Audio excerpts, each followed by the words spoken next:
प्रिय विद्यार्थियों, आज का विषय है कवियत्री निर्मला पुतुल। तो कवियत्री निर्मला पुतुल का जन्म सन 1972 में दुमका, झारखंड में हुआ था। इनकी प्रमुख रचनाएं हैं नगाड़े की तरह बजते शब्द, अपने घर की तलाश में। तो निर्मला पुतुल का जन्म एक आदिवासी परिवार में हुआ। इनका आरंभिक जीवन बहुत संघर्षों से भरा हुआ था। घर में शिक्षा का माहौल था क्योंकि इनके पिता और चाचा दोनों शिक्षक थे, लेकिन इसके बाद भी रोटी की समस्या से जूझते रहने के कारण इनका नियमित अध्ययन बाधित होता रहा। नियमित अध्ययन में बाधा पड़ी। इन्होंने सोचा कि नर्स बनने पर आर्थिक कष्टों से मुक्ति मिल जाएगी। यह विचार करके उन्होंने नर्सिंग में डिप्लोमा किया और काफ़ी समय बाद इग्नू से स्नातक की डिग्री प्राप्त की। संथाली समाज और उनके रागबोध अर्थात जो प्रेम भाव है, इनका पहले से ही गहरा जुड़ाव था। लेकिन जब ये नर्सिंग की शिक्षा प्राप्त करने के लिए बाहर की दुनिया में गई तो बाहर की दुनिया से इनका परिचय हुआ। दोनों समाजों की जो क्रिया प्रतिक्रिया से यह बोध विकसित हुआ जिससे वह अपने परिवेश की, अपने वातावरण की वास्तविक स्थिति को समझने में सफल हो सकें। तो कवित्री ने आदिवासी समाज की जो विसंगतियां हैं उनको बहुत तल्लीनता से उकेरा है। आदिवासी समाज कड़ी मेहनत के बावजूद बहुत खराब उनकी दशा अत्यंत खराब है। कुरीतियों के कारण पीढ़ी बिगड़ती जा रही है। थोड़े से लाभ के लिए बड़े बड़े समझौते करना और पुरुषों का जो वर्चस्व है, साथ ही स्वार्थ के लिए पर्यावरण की जो हानि कर रहे हैं, और शिक्षित समाज का जो दिक्कुओं और व्यवसायियों के हाथों की जो कठपुतली बनना आदि, ये स्थितियां हैं जिसको उन्होंने अपनी कविताओं में विशेष स्थान दिया है। उन्हीं समस्याओं को इन्होंने अपनी कविताओं में उतारा है। तो आओ मिलकर बचाएं, यह इस कविता में दोनों पक्षों की यथार्थ का चित्रण हुआ है। बृहत्तर संदर्भ में यानी बड़े संदर्भ में यह कविता समाज में उन चीज़ों को बचाने की बात करती है जिसका होना स्वस्थ सामाजिक प्राकृतिक परिवेश के लिए, स्वस्थ प्राकृतिक वातावरण के लिए अत्यंत जरूरी है।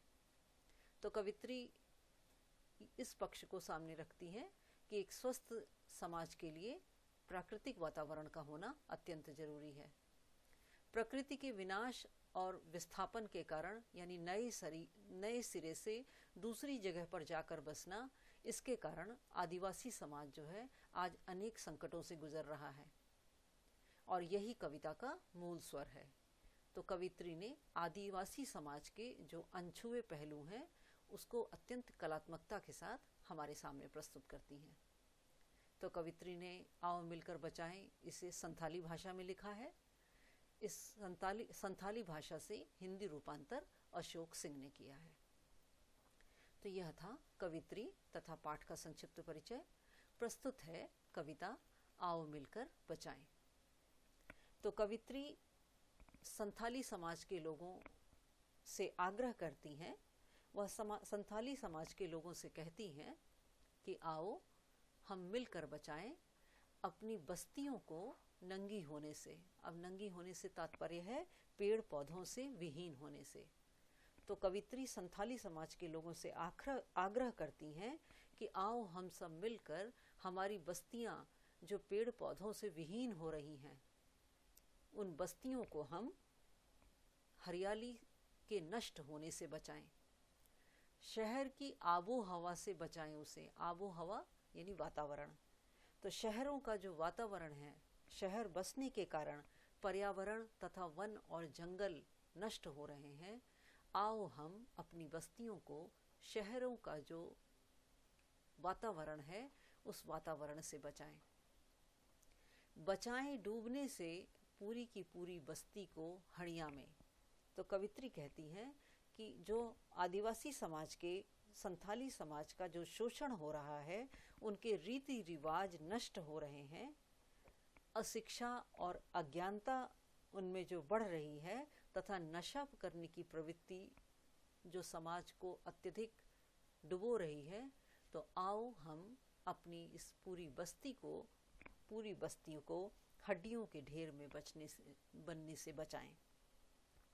नहीं तो हमारी पूरी बस्ती ही पूरी की पूरी बस्ती ही नष्ट हो जाएगी।